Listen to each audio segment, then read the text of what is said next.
Hey everybody, Nick Green here. Today I'm going to be going through my new blog, just published on the BehaviorFit website, called 5 Common Questions About a Career in Applied Behavior Analysis, Health, and Fitness. So now this blog article has been really, pretty much a 6-year process between getting into kind of my BehaviorFit consulting with my clients, presenting a lot, meeting a lot of folks along the way who are interested in kind of what I do. So this will be the audio version. So go ahead if you want to read it later, you can at behaviorfit.com/blog. But I'm just going to go and read through this article, and then I'll expand upon it, throughout. So let's begin. So changing behavior and improving lives is a genuine responsibility once you have it. My clients trust me to help them improve their health and fitness. I give much respect to this coach-client relationship and do not take it for granted. When someone new trusts me to make the best decision with them. And that's something I just met with a client this morning that, I can recommend all the best things in the world and have the best gold package intervention, but really it's about us working together to help them, give the power to the client to make the best decision. I've been working with clients via a telehealth model. Right at this recording, we're still in the midst of the COVID epidemic, but I've been working on it now for a good 5 years. Over this period, I have yet to find another professional organization going about helping people in the way that I do, the way that I want to help folks. I'm not saying that I'm unique or special, but learned from a unique set of experiences to apply the science of human behavior to health and fitness behaviors. Like one's own fitness, BehaviorFit is a journey and it's not perfect. Many people are interested in my work and how I got here. None of this happened overnight. So I'm just sharing things that I've learned and advice that I've given here in kind of a formal blog audio podcast. So the goal of this article or podcast is to provide some guidance to those with similar interests as mine, share bits of my story and tell you, as you see it. So I've been talking now for about 2 minutes, so you'll find this podcast, this article, valuable if you're someone starting off in the field of applied behavior analysis, a BCBA, and you're interested, so a board-certified behavior analyst, and interested in the applications to health and fitness. Or you may be a health and fitness professional interested in learning the principles of applied behavior analysis. So if this interests you, keep listening, keep reading. While I cannot cover everything in just one article, here are my 5 most common questions about my work experience and journey since BehaviorFit started in 2015. So I'm going to cover these 5 questions. Will a BCBA certification be beneficial to my dream health and fitness career? Question 2, why do you, Nick Green, have a BCBA certification if you do not bill insurance companies? 3, I want to follow a similar path as you, but where should I study?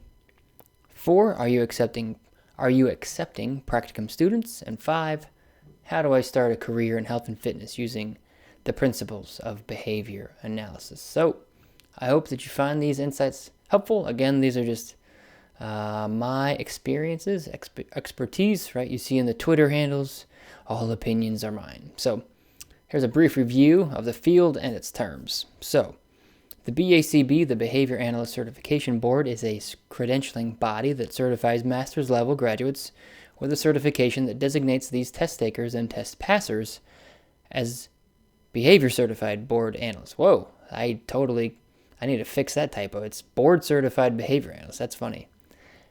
I've never written that before, but here I wrote behavior certified. Nope, the right term is board certified behavior analyst. I too am a BCBA. Most BCBAs practice in professional settings, which include the traditional paths of helping children and adults in special education settings. To name a few, they practice in early intervention clinics, special education classrooms, and deliver home consultation. The BACB, the credentialing body again, that BACB process is well refined and prepares you for a successful career in these education-based settings. The demand is high for these professionals and the supply is never low. Learning the science is difficult enough, let alone repurposing your experience to another area.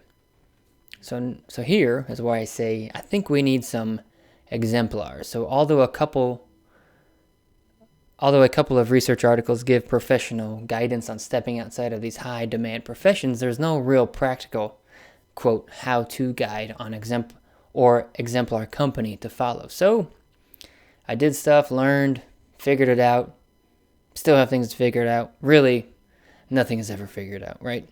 In retrospect, a mentor of mine pointed out that I was doing some entrepreneurial things. I said, oh, so I just kept on pushing forward. It's one of those kind of, you're doing things that has a label. People sometimes fall in love with labels. People say, oh, I'm so much of a entrepreneur. I'm so much of a go-getter. I'm just like, well, that those are, we can come up with names later, but I just kept pushing forward. So I'm an advocate for needed exemplars no matter the industry, right? So there's an industry here, there's a niche that I wanted to explore, and so I figured, why not be me? So we can better adjust our behavior when we know what direction to head in, right? It give us some type of thermometer, some type of gauge, some type of litmus test. So, what does success look like? Who sets the standard that we can all adjust to?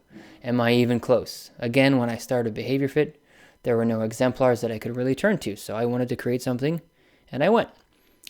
BehaviorFit, the things that I do, the content that I produce, the podcast that I record may change tomorrow, but that's just part of the journey, right? So the pivot. In late 2015, I established BehaviorFit while in my first semester of my PhD program. So I likely sacrificed a couple of research publications along the way, and I say, sorry, Jesse, my advisor. But the decision brought incredible people into my life, provided countless professional opportunities, but most importantly, I met many others with similar interests as mine. That is, applying behavioral principles to health and fitness. Through these conversations, I put together this list, these 5 questions. So these are my thoughts, advice, and personal opinions regarding careers in ABA, applied behavior analysis, health, fitness, wellness, or any kind of, quote, health term that you might hear of. So 2, sorry, my nose is itching. 2, the meat and potatoes. Question number 1. Will a BCBA certification be beneficial to my dream health and fitness career? Immediately, probably not. As of this writing, again in April 2020, the BCBA certification is largely recognized by insurance companies to reimburse for applied behavior analysis services and consultation. Long story short, some very passionate parents changed policy, healthcare, and advocated for more awareness, leading to significant change. Only today, after decades of work, has this industry began to thrive. There are opportunities to work on health and fitness targets within these populations. Consider your overweight client or physically inactive client that will soon be transitioning into a new environment, right? Our new environments are changing all the time. Pandemics have predicted what things we can and cannot do, what resources we have access to. So if you're a practitioner out there, if you have a caseload, think about, did you teach all of the skills necessary to maintain a healthy lifestyle for that client? If not, there are huge opportunities there. Question 2. Why do you, Nick Green, have a BCBA certification if you do not bill to insurance companies? Well, maybe there's a way to bill for health and fitness behavior change services, but I just haven't found it yet. I learned enough about the insurance side of things. So personally, I accept private pay, and that's been my method. For me, passing the BCBA certification exam aligned more with timing, experience, and accomplishments. See, I started my career in clinical ABA work, so I had the repetitions under my belt and knew clinical work quite well. I understood how the principles worked. Later, I pursued my master's degree in a subdiscipline of ABA called Organizational Behavior Management, or OBM. OBM now is the application of the science of human behavior in the workplace. So if you have a job, does a human do it? Then if so, OBM can help. So most businesses in the real world do not recognize the BCBA certification because they are largely not driven by insurance dollars, but other metrics. So think about bottom lines, value adds, employee performance, and customer satisfaction. So my coursework, interested in business applications and fitness behaviors, lined up with finishing my practicum hours as I began my new career focus. and academic interests, so reducing sedentary behavior or too much sitting in the workplace. So you've seen a lot of my blogs and content relate to physical activity and reducing sitting. So leading up to my exam, I passed the BCBA exam in 2015, kept up my continuing education credits over the past, now 5 years, and held on to my certification more as a marketing tool for me when I work outside of industries, outside of the traditional kind of BCBA land, the education-based setting. So and just a quick little note on my actual BCBA exam itself, and I said, oh, what a joy that process was, because the internet went out not once, but twice during my BCBA exam, about 2 hours in. It's a 3-hour exam, and I thought they lost my answers. But somehow the internet still saved my answers, and I was good to go. But so now, again, the BCBA certification, I use it more as a marketing piece, and it also is a designation that signals to my BCBA brethren that I went through that same rigorous exam process. So that's why I still have and maintain my BCBA cert. Question number 3. I want to follow a similar path as you, Nick, but where should I study? Well, it depends. It depends on what you're interested in. This is the whole mystique of graduate school. When I say interested in, other articles, other content out there, you need to be very specific about your interests. I know health and wellness is definitely a good start, but as you're going through this process, think about how specific, you want to help a very specific individual with a very specific person, right? I'm helping office workers reduce sitting. Maybe you are diabetic and you want to help diabetics with medication adherence. So again, getting very, very specific. But getting back to graduate school, so your topic of your interest, or your topic should interest you, what you want to study, and, keep you kind of yearning for more, kind of scratch that intellectual curiosity. So find something that interests you. If you don't know what interests you, that's a talk for another day, but just keep trying new things. Eventually you'll find your way. Then, after you find your interest, your task is to find a mentor or advisor to study under, but most importantly, get along with, right? So you're going to be spending time with this individual. You want to, be friends and colleagues. So there are no general health and fitness and ABA programs per se, but there are a handful of professors that conduct research currently or in the past in health-related areas. So the first couple, all of these professors that I will list, I've met or know personally. Jesse Dallery was my PhD advisor at the University of Florida. He's done research on smoking cessation, of course, physical activity. David Wilder, he was one of my thesis advisors at Florida Tech. He's done some work on behavioral safety. Nicole Gravina at the University of Florida has looked at some behavioral safety and ergonomics type work. You can look up Matt Norman's work at University of Pacific. He's done a lot of physical activity with children. Ray Miltenberger at the University of South Florida. He's done a lot in physical activity and sports performance, skill acquisition of certain exercise and sports behaviors. And finally, Julie Slowiak at the University of Minnesota Duluth, and she kind of works in IO psychology, and she's does a lot of work on workplace, work-life balance, stress, and self-care, things like that. So there's just kind of a handful of faculty that they're all in different universities across the country, and they have all kind of their own subspecialty of health behaviors. And so if you're interested, and if you're in that part of your career or want to look up their research, you have the list there. You can rewind or go to the blog. So when you're looking to join an on-campus program, the best steps are, this is just kind of general advice out there. Find a topic you like, look at the professor's research, introduce yourself over email, get the ball rolling, and start applying, right? It helps if you kind of have a friend or know somebody that's, at or a graduate of that school. All right, question 4. Are you accepting Practicum students? So per the BACB guidelines, I'm currently not an approved Practicum supervisor. Thus, I cannot sign off on any hours. So people that need hours signed off, they are a master's student, and that's the general process.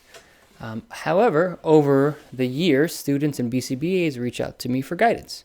So only after, I would say, hundreds and hundreds of emails did I learn that there are opportunities to teach and train others. Just this morning, I had a BCBA email me who was interested in some type of mentorship, so I got to follow up with that. But I have yet to go through the process of becoming an approved Practicum supervisor, but would make an exception for a professional that meets all of the following conditions. And these conditions would be, you have at least 1 year of experience or 1,000 Practicum hours completed to date, approval from your current Practicum supervisor, and have your own health and fitness client. So I can't teach you how to use the principles if you don't have somebody to work with. So you'd have to bug your friends and family to be your guinea pigs, right?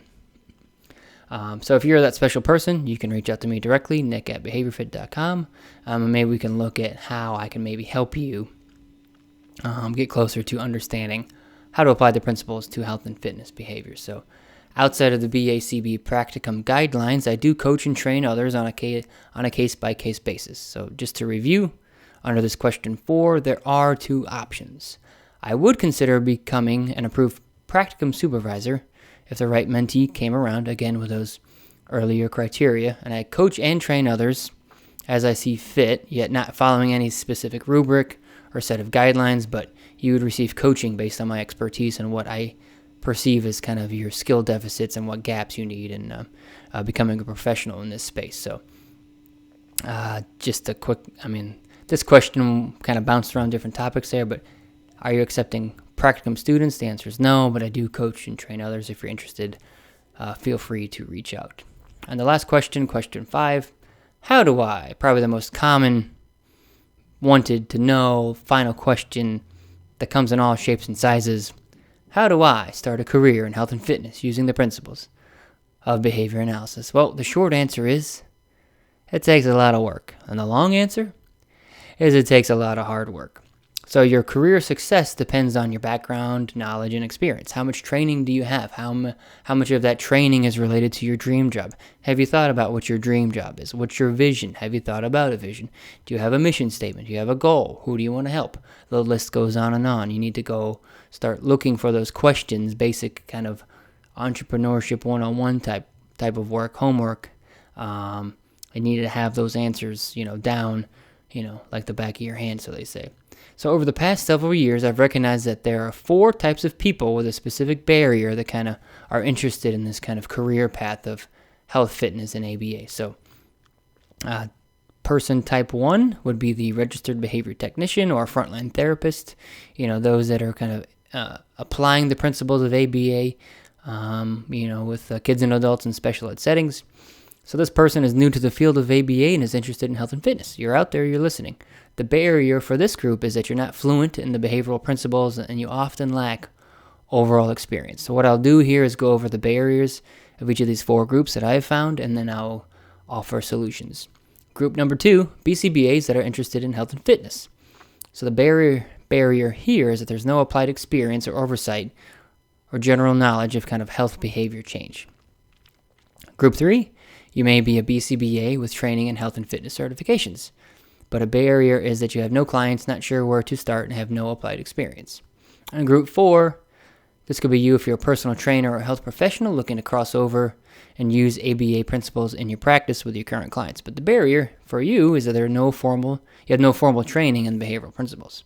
So there are solutions, and the list could, this could be a blog. This blog could be, a whole book long, but there are solutions for each of the barriers that I just mentioned. But each person obviously is going to have their own roadmap, and we're going to have our own unique set of experiences. So, but to touch on just a couple solutions that I see, just to give you some action items, if you are one of those 4 groups, here's my general advice for your group. So for the behavior techs out there, frontline therapists, recommendation is to study hard, master the art of ABA implementation, and read related research during your professional journey. So read research related to nutrition and health behavior change and those things. If you're a BCBA interested in health and fitness, I would dig into the research again, develop ways to improve health behaviors with your current clients. You can always reach out to me for assistance. You could be in the 3rd group, BCBA training, or BCBA with training and certifications in health and fitness. So this could be, a BCBA that's a certified personal trainer. So really, this is going to tap into kind of that entrepreneurship vision type of work. So you need to evaluate what exactly your quote dream job is going to look like. So you got to work backwards, think about, okay, I have 3 hours a week that I want to spend on this. What does that look like for me? So gain experience, put in the work. You can also ask me. I've developed kind of on the side my BehaviorFit kind of vision, voice, and value BV3 coaching program. And you can email me and we can talk about that. So really it's more thinking about what is it that you want to do, what's that transition look like. And the last group, personal trainers with health and professionals looking to use ABA principles. My recommendation is to look into a couple of online introductory ABA courses to get a better grasp on the principles, and reach out to me also if you're interested in kind of coaching and mentorship. So that's kind of the main meat and potatoes there of that article, those 5 questions. But there are always details that I miss. But if you are not in one of the groups that I mentioned above and you still want some guidance, feel free to reach out. I'm approachable. So I'm always interested in kind of helping others make the best decision that they can, whether it's on, helping them gain experience with the principles or changing their own health and fitness behavior. That's what I'm about. So that's it for now. So keep moving, stay safe, and I'll talk to you soon.